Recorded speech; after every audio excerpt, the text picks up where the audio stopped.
Hi, நான் யூசுஃப். இது பார்த்துக்கிட்டு இருக்கீங்களா, இந்த இடம் தாங்க துபாய் வந்துட்டு ஆரம்பித்த இடம் அப்படின்னு சொன்ன நம்ப முடியுதா? ஆமாங்க, அதுதாங்க உண்மையும் கூட. இதை வந்துட்டு போர்ட் ராசித் அப்படின்னு சொல்லுவாங்க. அந்த ஆரம்ப காலகட்டங்களில் துபாய் வந்துட்டு ஒரு மீன்பிடி கிராமமாக, சின்ன மீன்பிடி கிராமமாக இருக்கும்போது இந்த இடத்துல இருந்து தான் மக்கள் வந்துட்டு அவங்களோட வணிகத்துக்கும் சரி, மீன் பிடிக்கவும் சரி கடலுக்கு போயிட்டு வருவாங்க. இது வந்து க்ரீக்கு இந்த போட்டில் போயிட்டுருக்காங்கல்ல, இது வந்து துபாய் ஆப்ரா அப்படின்னு சொல்லுவாங்க. அந்த காலகட்டங்களில் இந்த காலகட்டங்கள் வரைக்கும் ஒரு கரையிலேருந்து இன்னொரு கரைக்கு போகிறதுக்கு இந்த ஆப்ரா தான் இந்த ஆப்ரா போட்டு தான் யூஸ் பண்ணுவாங்க. இது வந்து மர போட்டு இன்ஜின் வச்சு ஓட்டிக்கிட்டு இருக்கிறாங்க. அந்த காலகட்டங்களில் துடுப்பு போட்டு போவாங்க. இப்போ இன்ஜின் வச்சு கொஞ்சம் மாடர்னைஸ் பண்ணியிருக்காங்க. இதுதான் ஆப்ரா, துபாயோட ஆப்ரா. இங்கே வந்தவங்களுக்கு தெரியும், இங்கே இருக்கிறவங்களுக்கு தெரியும். அந்த பக்கம் தெரிகிறது வந்துட்டு தேரா, நான் இருக்கிறது இந்த பக்கம் தெரிகிறது பர்துபாய், அதாவது பழைய துபாயும் புது துபாய் மாதிரி. இது வந்துட்டு கோல்டு சூக் மார்க்கெட், உலகத்திலே மிகப்பெரிய அந்த கோல்டு மார்க்கெட் இருக்குது இந்த ஏரியாவில் தான்.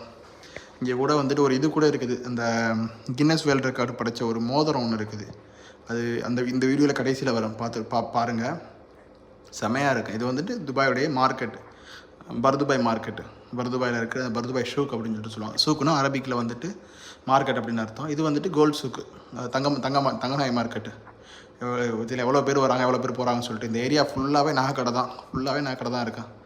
இது வாய்ப்பு கிடைச்ச இந்த இடத்துக்கு, இந்த துபாய்க்கு வந்தீங்கன்னா இந்த இடத்துக்குலாம் வந்துட்டு எக்ஸ்பீரியன்ஸ் பண்ணிட்டு போங்க, ரொம்ப நல்லாயிருக்கும்.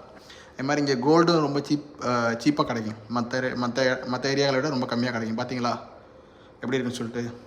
ஒரு நகைக்கடை ஃப்ரெண்டுலேயே எவ்வளோ கடிக்க வச்சுருக்காங்க அப்படிங்களா. இது எல்லாமே உண்மையான தங்கங்க, கவரிங் கிடையாது. ஃபுல்லாக உண்மைக்கும் உள்ள தங்கங்க எல்லாம். எவ்வளோ நல்லாயிருக்கு பார்த்தீங்களா. இந்த வீடியோ கண்டிப்பாக பிடிக்கும்னு நம்புகிறேன். வீடியோ பிடிச்சிருந்தால் லைக் பண்ணிட்டு ஷேர் பண்ணுங்கள். சேனலுக்கு புதுசாக வந்தேன், சேனலை சப்ஸ்கிரைப் பண்ணிட்டு கண்டிப்பாக வீடியோ பாருங்கள். Thank you so much.